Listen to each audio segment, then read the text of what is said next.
Hello, hello, hello, everyone. Thanks for tuning in to another episode of the Peace Podcast.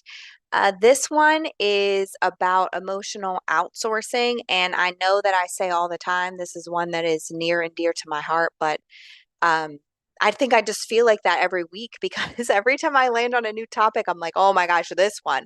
And the funny thing is the podcast is called Just Give Me Fill in the Blank, whatever that looks like. And I think it's because, or I know it's because it looks different for all of us.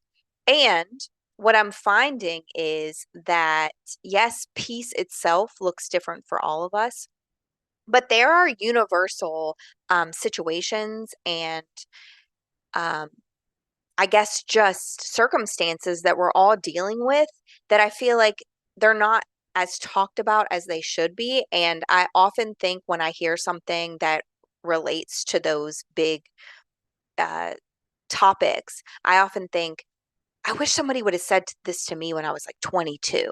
And so I record them because I'm thinking, oh, I'm going to talk to that 22-year-old self and tell her. And I'm hoping that another person who is either in the space that I'm in now or is in a younger age and needs to hear it is given this information and these like golden nuggets super early so that they don't have to experience the things that we've all had to experience later in our years because we never knew this information. And so when we're talking about emotional outsourcing, it really is expecting validation from the world around you. So I can't feel joy unless I am experiencing it from someone external telling me that it's okay to be joyful about this. Um, I can't experience love because I need someone else to love me.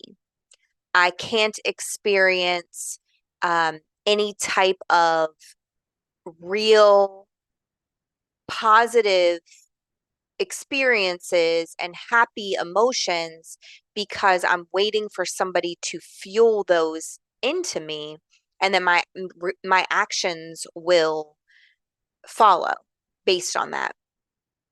Um, and the reality is, if we use the world to feed us, then the fruit that we produce will not be of us.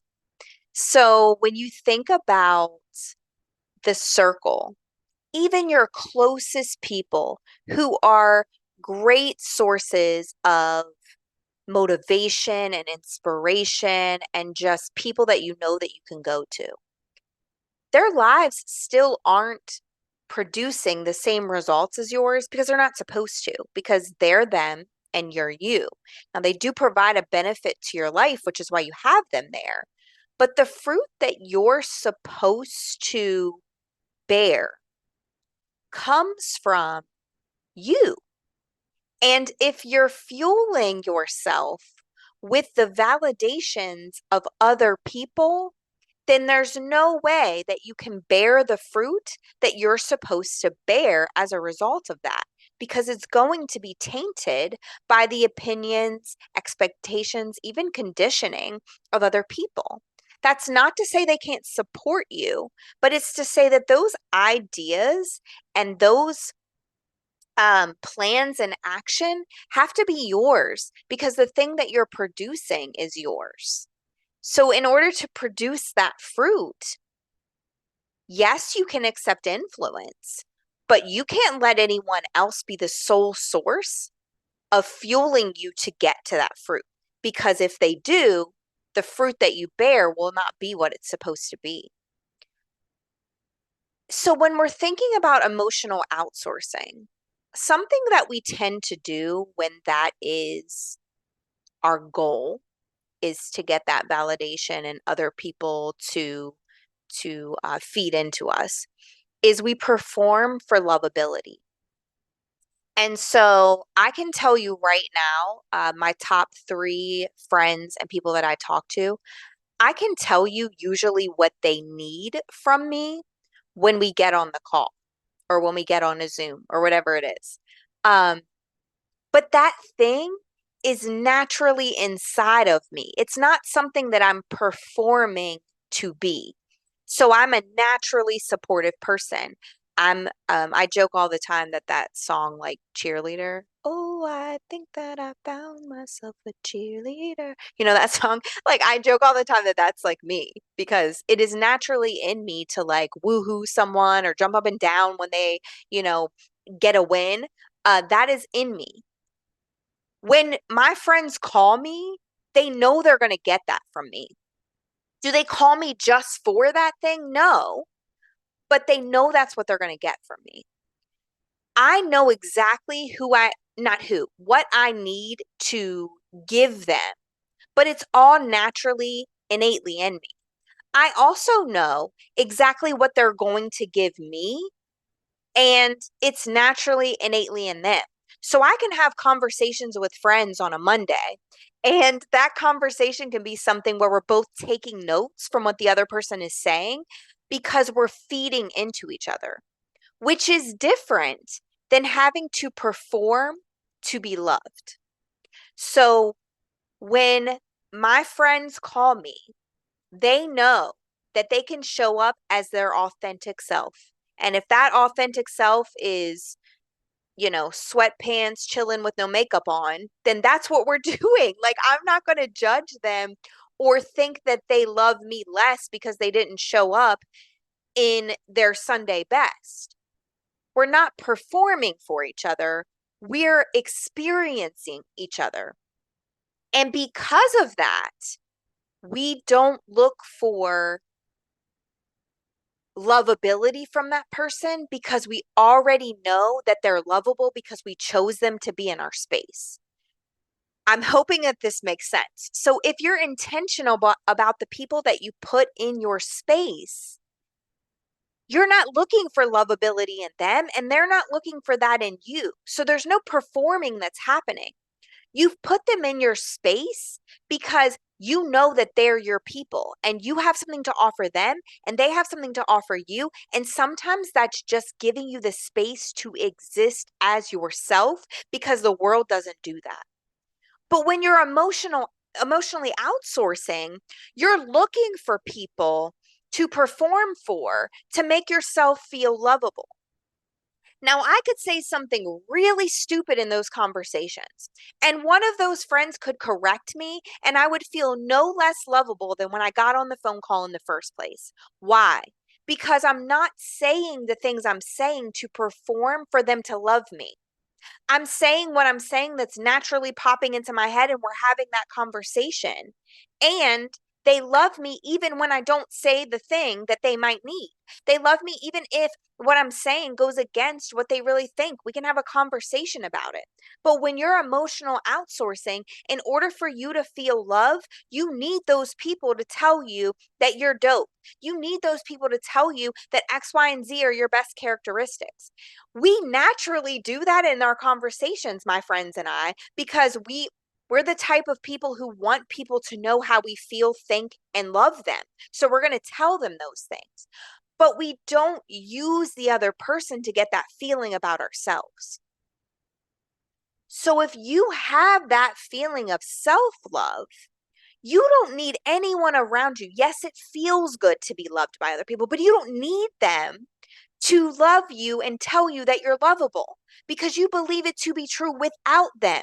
In fact, we have a commonality, my friends and I, that we can sit alone in our spaces and sometimes prefer to do that because we love the conversations we're having with ourselves. We love the creativity that exists in those conversations.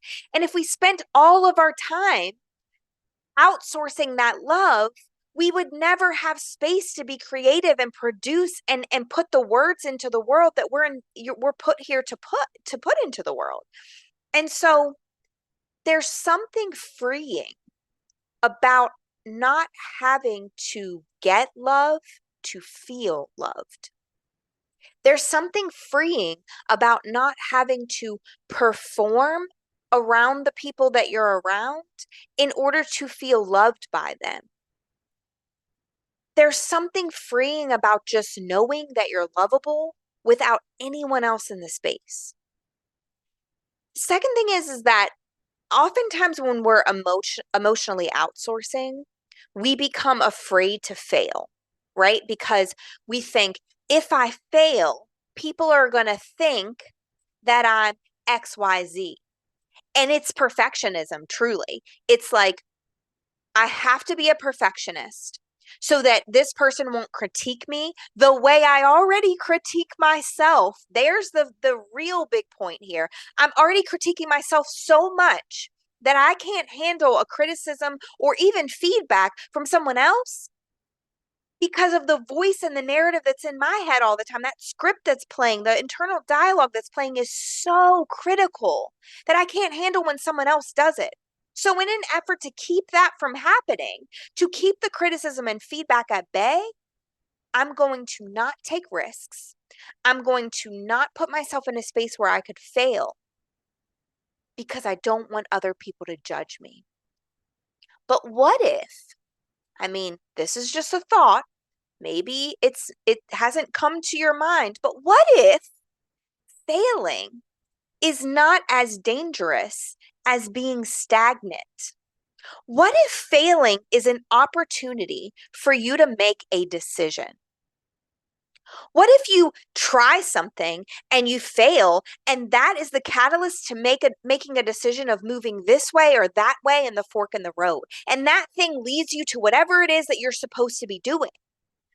But if you're so stuck in your emotional outsourcing that you're afraid to make a move that might cause judgment because you can't handle any negativity from the outside world, you will never take a step that might be dangerous, that might lead to failure, because you can't handle that feedback and criticism. But if you aren't emotionally outsourcing, if you don't care what other people have to say about your plans, if you're only passing it by those people who are going to support you because you've already made the decision that you're going to do it, then you don't have to be a perfectionist. Because if you have somebody in your corner who is supporting you when you fail, their next conversation with you is, what do you think's going to happen next? What are you going to do next? What decision are you going to make right now? Because they know that you are invested in whatever it is that you failed in, and that you're going to make a plan B, or you're going to trust God to take you to the next phase.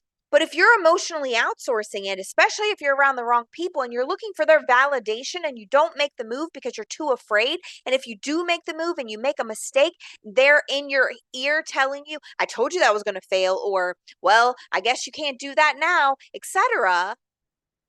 Your perfectionism is going to kick in, and you're never going to take a risk again because you're going to be too afraid to hear what it is they have to say.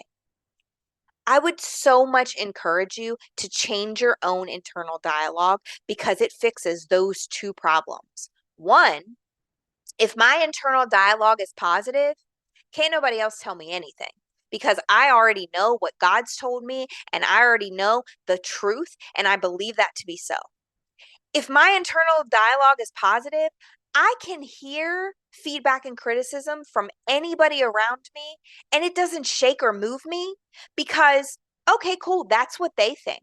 Or, okay, that's actually a valid point. Let me go make some changes. But if I'm so ugly to myself that I can't even handle a smidge of feedback from anybody else, I'm not going to be able to make those changes because my ears aren't going to be open to it because they're so bogged down with it on a daily basis because I'm doing that to myself.